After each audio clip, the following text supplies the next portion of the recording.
¿Qué tal? Mi nombre es Joaquín Rodríguez y soy profesor de la Universidad de Guadalajara. Bienvenidos a esta serie de videos sobre literatura novohispana.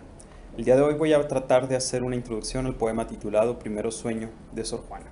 Y comencemos con cuatro consideraciones preliminares. ¿O qué les parece si mejor, para aclimatarlos al uso de palabras más raras y más bonitas, y vaya que encontrarán muchas en este poema, en lugar de llamarlas consideraciones preliminares, las llamamos prolegómenos? Básicamente, el primer sueño trata sobre alguien que sueña que puede conocerlo todo en el universo, pero se da cuenta de la imposibilidad que hay ahí. Supuestamente, esto es lo que Sor Juana explicó a Calleja, su primer biógrafo. Siendo de noche, me dormí. Soñé que de una vez quería comprender todas las cosas de que el universo se compone. No pude, ni aun divisas, es decir, divididas, por sus categorías, ni aun solo un individuo. Desengañada, amaneció y me desperté. Pues bien, podríamos usar esa misma explicación que supuestamente es de la propia Sor Juana como una especie de división temática para acercarnos a las partes principales del poema mismo. Y así tendríamos lo siguiente, ocho como grandes partes en las que podríamos dividir el poema. La primera parte básicamente solo va a ser Cae la noche. Observen que Sor Juana le va a dedicar 150 versos nada más para decir está cayendo la noche. Número 2, de los versos 151 al verso 266, se duerme, que en este caso va a ser el proceso fisiológico de cómo una persona progresivamente se está quedando dormida. Número 3, el alma separada del cuerpo asciende y comienza el anhelo de conocer todas las cosas, que va a ser de los versos 267 al 454. Número 4, deslumbrada, se da cuenta de que no puede conocerlo todo. Número 5, decide infructuosamente seguir un método, que en este caso, por ejemplo, va a ser las categorías de Aristóteles. Número 6, tampoco puede conocer las cosas particulares, ni siquiera, por ejemplo, el ser de una rosa, que lo pone ahí Sor Juana en el primer sueño. Número 7, comienza a despertar. De nuevo observen la cantidad de versos, cerca de 60 versos para comenzar a despertar. Y por último, número 8, amanece y despierta completamente del verso más o menos 888 al 975. Yo les recomendaría usar esto como una especie de índice temático para que no se pierdan al momento de leerlo por primera vez. Porque si lo quieren entender y disfrutar, tendrán que leerlo varias veces, sufrir y sentir, como todos lo sentimos, que Sor Juana está allá en algún lugar del inframundo burlándose de nuestra estupidez. Por cierto que algún contemporáneo de la propia Sor Juana dijo, después de haberlo leído, creo que solo entendí los artículos. Si sienten que solo entienden las palabras el, la, los, las, no se preocupen, a todos nos pasa. Número 2. ¿Cuál es la versificación del primer sueño? Pues bien, se le conoce como silva, palabra latina que significa bosque o bien selva, que en el contexto de la poesía hispánica es un poema de versos heptasílabos y endecasílabos, es decir, 7 y 11, sin una división clara de estrofas y sin un orden definido entre estos versos, es decir, cuándo va a haber 7, cuándo 11. Esto, por cierto, de usar metáforas de la naturaleza para referirse a la poesía no es nuevo, de ahí, por ejemplo, la propia palabra antología, que etimológicamente significa reunión de flores. En la silva a veces hay rimas, pero tampoco hay una estructura definida. Puede ser una rima consonante o asonante, a gusto del poeta. Y en la época de Sor Juana, escribir una silva llena de cultismos es una clara declaración de principios, como si Sor Juana estuviera proclamando: voy a imitar y a sobrepasar a don Luis de Góngora, quien había popularizado precisamente la silva en las soledades. Y esto va a provocar, entre otras cosas, que lo que decía García Lorca sobre Góngora también aplique a este poema de Sor Juana. Lorca decía: Góngora no se lee, se estudia. Pues lo mismo podríamos decir de El primer sueño de Sor Juana. No se lee, más bien se estudia en todo caso. En tercer lugar, ¿por qué se llama Primero Sueño? Bueno, en cierto modo, en realidad tenemos dos títulos: El sueño, nada más, o bien Primero Sueño. Sobre el primero, la propia Sor Juana se refiere al poema como el sueño, en un pasaje famoso de la respuesta a Sor Filotea, donde dice que casi todo lo que ha escrito lo ha hecho por encargo. Ella decía: no me acuerdo haber escrito por mi gusto, sino un papelillo que llaman el sueño. Yo siempre pienso con esto, sí, claro, tremendo papelillo. Pero cuando se publicó, y esto fue en el segundo volumen de las obras de Sor Juana Inés, es decir, 1692, cuando ella aún vivía, fue con el título Primero Sueño, que así intituló y compuso la madre Juana Inés de la Cruz imitando a Góngora. Es decir, que se trata de un sueño es muy claro, pero ¿por qué primero? En este segundo título, que es de hecho el más normal utilizado. Pues estamos en problemas porque no tenemos ningún registro de que Sor Juana haya siquiera proyectado la escritura de una segunda parte. Así que no es primero porque fuera a haber un segundo. ¿Por qué entonces se llamó primero? En mi opinión son dos las explicaciones posibles que de hecho no se niegan una a la otra. La primera es la de Octavio Paz. Y sí, perdonen por citar a un autor tan vilipendiado por las nuevas generaciones. Octavio Paz hace notar el carácter cíclico del poema. Al inicio cae la noche y comienza el sueño, y al final sale el sol y ella se despierta, y digo ella porque el poema tiene una clara voz poética femenina. Si no me creen, lean el último verso de todo el poema. Se llamaría entonces, desde esta explicación, primero para aludir al hecho de que esa aventura por el conocimiento de todo lo existente es solo la primera de una serie que nunca va a acabar.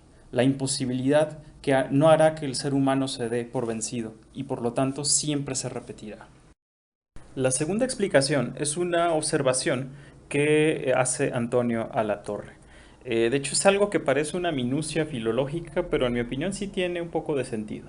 Dice él que para la época de Sor Juana, palabras como cualquiera o primero ya hacían apócope al estar frente a un sustantivo masculino. Es decir, que ya no se decía cualquiera hombre o primero libro, sino que se decía cualquier hombre o primer libro. Así que habría que entender que hay un énfasis por parte de Sor Juana en la palabra primero, puesto que está violando en cierto modo el uso lingüístico. Y casualmente, el poeta famoso que había escrito en silvas con lenguaje lleno de hipérbatos y cultismos latinizantes, había llamado a sus poemas Primera Soledad y Segunda Soledad. Así que deberíamos entender aquí un guiño por parte de Sor Juana para enfatizar que se está poniendo, de nuevo, al tú por tú con el poeta más influyente, el más envidiado y también el más criticado del siglo. Cuarto y último prolegómeno sobre el subgénero literario de los sueños. Lo que hay que saber es que el sueño de Sor Juana forma parte de una larga tradición literario-filosófica en la cultura occidental. Y sería muy largo hacer el repaso de todos los textos que toman la imagen o la idea del sueño o la visión como un motivo que posibilita el conocimiento humano. Habría que comenzar con, por ejemplo, el mito de de Platón al final de la República, donde un fulano llamado muere, pero después resucita y cuenta todo lo que vio, es decir, qué ocurre con las almas después de la muerte. Luego habría que mencionar a lo mejor el famoso sueño de Escipión, de Cicerón. Habría que mencionar el enorme influjo durante todo el medievo de la interpretación que hizo otro fulano llamado Macrobio de ese texto de Cicerón, que por cierto es delicioso y hermoso. Y luego habría que mencionar textos propiamente medievales. Si quieren ahondar, yo les recomendaría por lo menos conocer dos, la llamada Visión de Filiberto, Vicio Filiberti, y el itinerario del alma hacia Dios, literalmente el itinerario de la mente hacia Dios de un famoso San Buenaventura, que a pesar del tono místico, es un texto que en ciertos pasajes se ve que es muy cercano al de Sor Juana. El rasgo común a todos estos textos es el motivo de la visión o el sueño lúcido como una vía de acceso directo al sentido del universo y por tanto al papel del ser humano en el mundo. Eso sí, habría que decir que Sor Juana rehúye ese tono un tanto místico y todo lo dota de una especie de halo científico, como había hecho, por ejemplo, Kepler a narrar en su sueño, que se ha visto como una de las primeras novelas de ficción, ciencia ficción, cómo alguien viaja a la luna para develar sus misterios. Imaginen más bien que alguien, para tratar de entender un poco mejor qué es lo que está haciendo con el aspecto científico Sor Juana, imaginen que alguien ahora tomara un libro de fisiología o de física teórica, lo entendiera, lo digiriera a la perfección y luego hiciera un poema al respecto. Pues eso es más o menos lo que hizo Sor Juana con la ciencia de su tiempo. Y bueno, hechos estos prolegómenos, ahora sí podemos entrar al poema mismo. Mi intención, claro, no es analizarlo todo aquí, sería imposible, sino solo leer el inicio y comentar algunos pasajes con detalle para que, en la medida de mis capacidades, pueda darles algunos tips de lectura, para que no se frustren tanto y traten de tomar en cuenta lo que les explicaré cuando lean o estudien de nuevo el poema. Entonces ya podemos analizar directamente el poema. La edición que voy a estar usando es del Fondo de Cultura Económica que están viendo ahí del lado izquierdo. El poema comienza diciendo: piramidal, funesta, de la tierra nacida sombra, al cielo encaminaba de vanos obeliscos punta altiva, escalar pretendiendo las estrellas. Observen que desde los dos primeros versos, Sor Juana ya nos pone algo a lo que nos vamos a tener que habituar de manera sistemática en todo el poema, que es lo que conocemos como hipérbato o hipérbaton. Miren que dice, de la tierra nacida sombra. La construcción natural, por supuesto, sería sombra nacida de la tierra. Sor Juana nos da también dos adjetivos para caracterizar esa sombra. Uno respecto a la forma, es decir, tiene una forma piramidal. Y otro con una carga un poquito más bien oscura que podríamos asignar a lo ético, quizás, que es la palabra funesta. Y resulta que esa sombra, nacida de la tierra, encaminaba punta altiva de vanos obeliscos. Observen que, por supuesto, el verbo encaminar, el sujeto es la sombra misma. Y quizás piensen, por ejemplo, que esto es una consideración trivial, pero de manera sistemática, para poder entender todo el primer sueño de Sor Juana, tienen que acostumbrarse a preguntarse cuál es el sujeto gramatical de un verbo conjugado.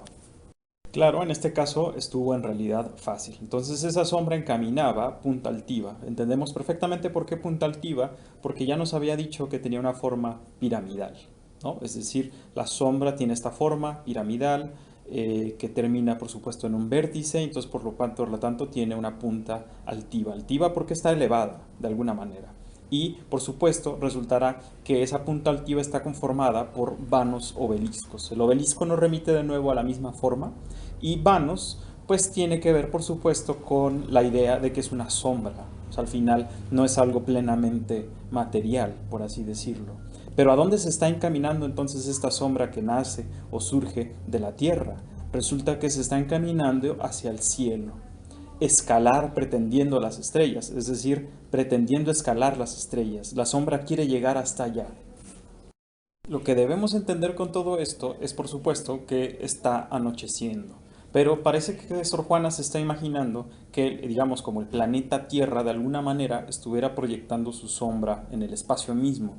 Y en ese espacio es como si la sombra quisiera acercarse o quisiera alcanzar la luz de las mismas estrellas. Y observen también, ya desde aquí, que debemos habituarnos a leer el primer sueño, y esto en realidad es general respecto a la poesía conceptista de la época, a leerlo de manera alegórica, pero también de manera literal, es decir, de manera simultánea en dos niveles. Déjenme explicar a qué me refiero con estas dos lecturas o dos niveles de análisis o de interpretación con estos cuatro primeros versos nada más.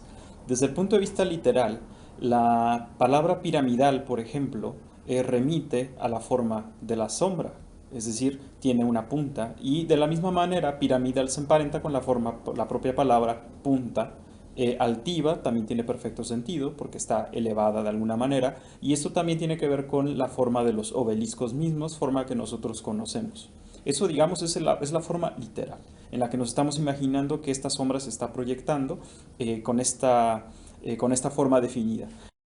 Pero desde otro punto de vista, la pirámide tiene también implicaciones alegóricas, tanto en la época de Sor Juana como en la propia poesía de Sor Juana e incluso dentro de este mismo poema, puesto que más adelante la propia Sor Juana usará esta imagen de la pirámide para querer decir que alegóricamente o simbólicamente representa la elevación del intelecto humano hacia el conocimiento de lo relevante, que puede ser lo divino o el sentido del universo o qué sé yo. De tal manera que iniciar el poema precisamente con la idea de que es la sombra que nace de la tierra, que pretende dirigirse hacia las mismas estrellas, a nivel o desde el punto de vista alegórico, ya está remitiendo de alguna manera en este caso, al ascenso del intelecto humano que viene desde la tierra hacia lo divino, hacia lo trascendental. Y hecha esa consideración, los siguientes versos a partir del 5 tienen perfecto sentido. Sor Juana dirá, si bien sus luces bellas, las luces de las estrellas, por supuesto, exentas siempre, siempre rutilantes, la tenebrosa guerra que con negros vapores le intimaba la pavorosa sombra fugitiva, burlaban tan distantes.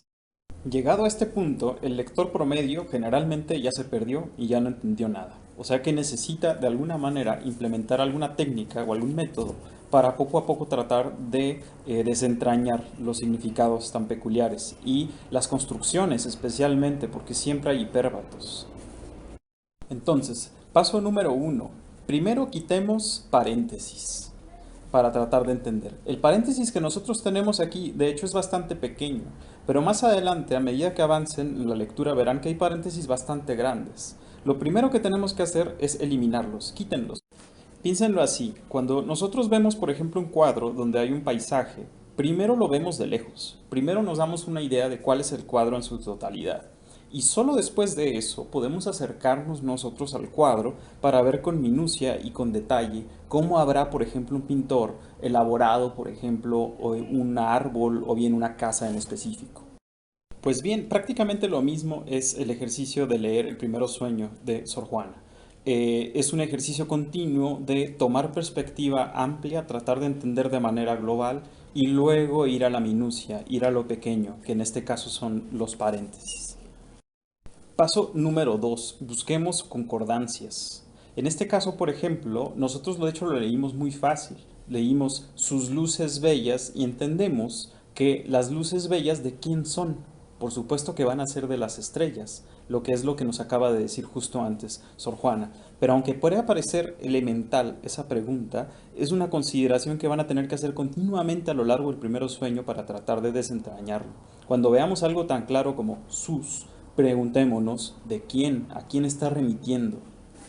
Paso número 3. Localicemos los verbos conjugados. Si observan con detalle este pasaje, verán que solamente son dos. La palabra intimaba y el verbo burlaban, en este caso en el verso 10.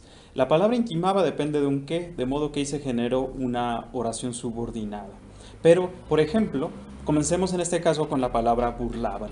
Cuando localizamos el verbo conjugado, la pregunta elemental a la que nos debe llevar esta consideración es ¿cuál es el sujeto de burlaban? De nuevo, si observan con detalle, burlaban está en tercera persona del plural, su único sujeto posible en términos de concordancia es sus luces bellas que estaba en el verso 5. Hecha esa consideración, ya podemos reconstruir la oración quitando los hipérbatos. Y ahora entendimos, si bien sus luces bellas burlaban, tan distantes. ¿Distantes quiénes? Por supuesto las luces bellas. Tiene perfecta concordancia en este caso. Paso número 4. Vamos a buscar los significados de las palabras clave. Aquí evidentemente la palabra burlaban es una palabra clave. No significa que se burlaban, es decir, se mofaban o hacían escarnio, sino que aquí está diciendo Sor Juana, sus luces bellas burlaban. Y con esa construcción, si buscamos el significado, por ejemplo, en el diccionario de autoridades, verán o veremos que significa engañar a alguien o bien frustrarle a alguien sus designios. Y ya que sabemos eso, el mismo sentido del verbo burlar nos pide que algo sea lo engañado, lo frustrado, o bien, por supuesto, lo burlado. Entonces, ¿qué es lo que vamos a seguir buscando? Vamos a seguir buscando los complementos. En este caso, el mismo sentido del verbo nos exige un objeto directo. De tal manera que la frase, reconstruyéndola, significa sus luces bellas burlaban tan distantes. ¿Qué cosa burlaban? La única posibilidad que nosotros tenemos aquí es la tenebrosa guerra. Claro, Sor Juana no dice nada en vano, y en cuanto leemos un adjetivo como tenebrosa, debemos saber a quién pertenece la guerra. Por supuesto, es una guerra propia de la sombra. Es decir, las luces de las estrellas burlaban, distantes, la tenebrosa guerra de la sombra. Por eso dirá, la tenebrosa guerra que con negros vapores, es decir, con lo propio de la sombra, le intimaba la pavorosa sombra fugitiva. Fugitiva, claro, porque la sombra se está moviendo. porque estamos en un proceso. Recuerden, Sor Juana va a emplear 150 versos nada más para decir está cayendo la noche. Ya llegados a este punto, entendimos entonces que la pavorosa sombra fugitiva, con sus negros vapores, eso tiene sentido, provocaba una guerra, es decir, intimaba guerra. ¿A quién le intimaba guerra? Preguntado de otro modo, ¿qué significa le ahí o con qué concuerda el pronombre le? De nuevo, déjenme decirles, Sor Juana no deja cabos sueltos. Todo debe encajar perfectamente como un gran rompecabezas lingüístico. Si lo reflexionamos, por supuesto, se trata de una guerra entre la luz y la oscuridad. La luz de las estrellas o bien del cielo frente a la oscuridad que proviene de la tierra y de la sombra. Pero le no puede referirse a las estrellas, por la sencilla razón de que las estrellas está en plural y le está en singular. Y de nuevo, Sor Juana no deja cabos sueltos. Y el único candidato posible que cumpla estas características, es decir, que se refiera a la luz y que esté en singular, es la palabra cielo.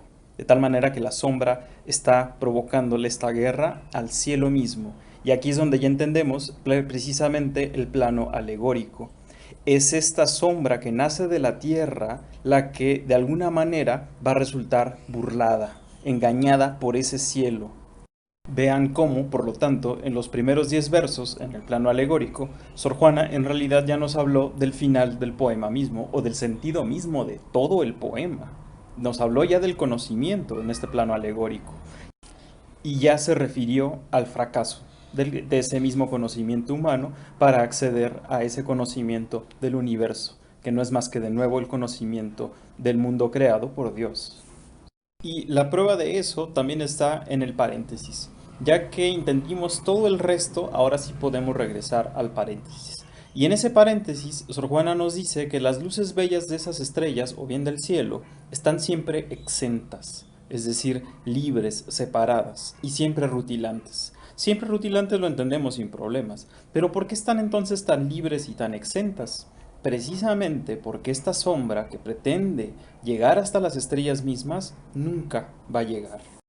Voy a seguir analizando un poco más, pero no se asusten, sencillamente no hay modo de que siga analizando, así como lo hice, el resto del poema en un video como este.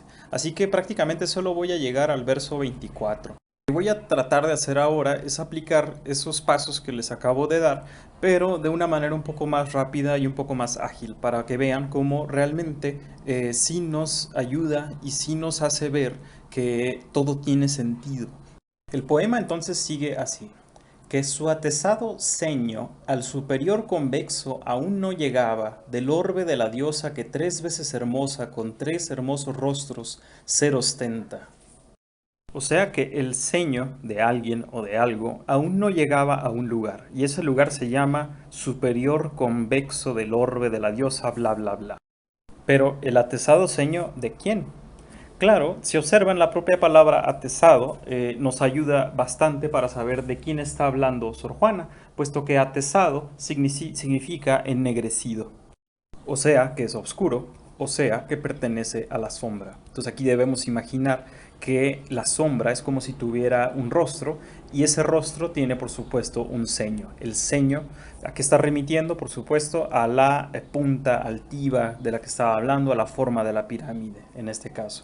Resulta que entonces esta sombra que se está proyectando, el ceño o la punta de esta sombra no llegaba a un lugar, aún no llegaba al superior convexo del orbe de la diosa. Esa diosa, por el asunto de los 3 rostros o las 3 caras, se ha querido interpretar como Hécate, algunos incluso han visto a la propia Atenea, de manera más normal se asocia con Diana, pero en todo caso debemos entender que se está refiriendo a la luna, en cualquiera de los casos, francamente. Lo que está de fondo es la visión aristotélico-tolemaica de la Tierra en el centro y a partir de la Tierra un grupo o una multitud de orbes o de niveles posteriores a los cuales se llegaría después de la Tierra. En la época se decía, por ejemplo, de los seres humanos que éramos criaturas sublunares, es decir, porque estábamos debajo del primer orbe de la Tierra, después de la Tierra, que en este caso sería el de la Luna. Teniendo eso en mente, tiene perfecto sentido que nos hable de un superior convexo, en este caso de este orbe. El convexo remite a la curva, sería lo opuesto en este caso de cóncavo, y por lo tanto la sombra ni siquiera había llegado al primer orbe después de la Tierra, básicamente. ¿Cuál es ese orbe? El de la Luna. Y el poema sigue así: quedando solo dueño del aire que empañaba, con el aliento denso que exhalaba. Y aquí surge la pregunta: dueño. ¿Quién queda solo dueño? Aquí remite la palabra dueño.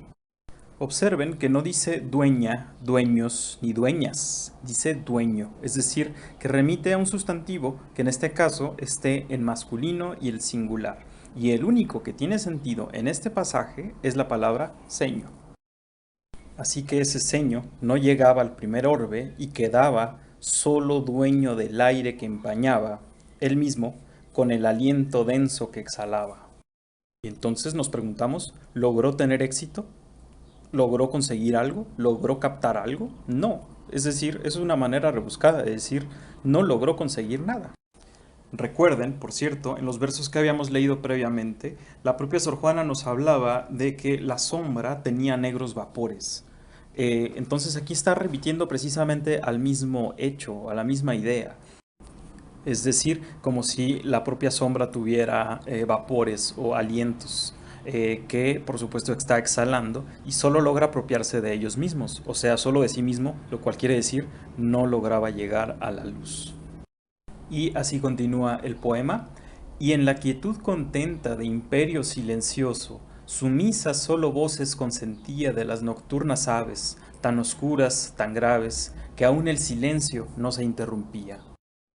El verbo importante es consentía. ¿Cuál es el sujeto de consentía? El mismo sujeto de los verbos previos que eran exhalaba o empañaba, es decir, el ceño.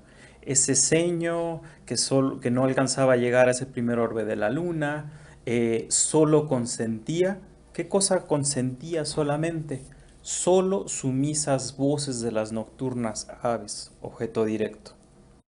Así que, en un nivel literal, la caída de la noche solo permitía los sonidos de las aves nocturnas.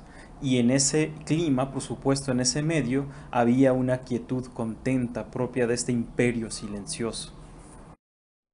Y estas aves nocturnas son tan oscuras, tan graves, palabra que seguramente más bien remite al sonido, es decir, a lo lúgubre de la noche, que incluso el silencio se mantenía, es decir, no se interrumpía, aunque hubiera voces, entiéndase la paradoja en cierto modo. A Sor Juana le va a encantar esta idea, la idea de la música del silencio, la idea de los sonidos de la noche y los de las aves nocturnas, y le va a dedicar varios versos más, que a mi juicio son algunos de los más hermosos de todo el Primero Sueño de Sor Juana. Incluso con algunos de estos versos, Sor Juana ya nos anticipa qué es lo que va a estar haciendo de manera un poco más sistemática más adelante. Es decir, mostrar en el ritmo mismo y en los sonidos mismos de su poema un retrato de aquello de lo que está hablando. Observen, por ejemplo, el verso 21, donde Sor Juana dice, sumisas solo voces consentía, que es un verso particularmente sonoro por la repetición de un solo fonema. Es una clara aliteración, que por supuesto está remitiendo al propio silencio, al susurro, en este caso. Por ejemplo, en otro verso, como en este caso el 23, lo que nosotros vemos es precisamente la pausa. O sea, como dice, de las nocturnas aves tan oscuras, tan graves, que aún el silencio no se interrumpía. Es decir, ese verso es particularmente pausado, está cortado. Lo mismo lo va a hacer Sor Juana más adelante. Y bueno, muchas gracias por su atención. Con este video espero haber por lo menos allanado un poquito el camino para acercarse a esta obra excepcional y absolutamente única en la literatura novohispana, que como habrán visto no es particularmente fácil, pero que no es realmente oscura, es decir, no es totalmente inaccesible. A mí me gusta, en este caso, recordar lo que decía Dámaso Alonso sobre la poesía de Góngora. Él decía que realmente no era oscura, que en todo caso se podría hablar más bien de una oscuridad luminosa. Algo semejante ocurre con el primer sueño de Sor Juana. Cuando uno realmente se pone a analizar y se pone a desentrañar y armar todo este rompecabezas que vimos, en este caso, verán que todas las piezas cuadran exactamente, todos los sentidos tienen una razón de ser. Así que los invito a estudiar el texto, no solo leerlo. Era Petrarca el que decía: no quiero que el lector entienda sin esfuerzo lo que yo escribí con esfuerzo. En mi opinión, Sor Juana lo tomó al pie de la letra, y es como si Sor Juana les estuviera diciendo: ¿qué tal? ¿Se van a esforzar?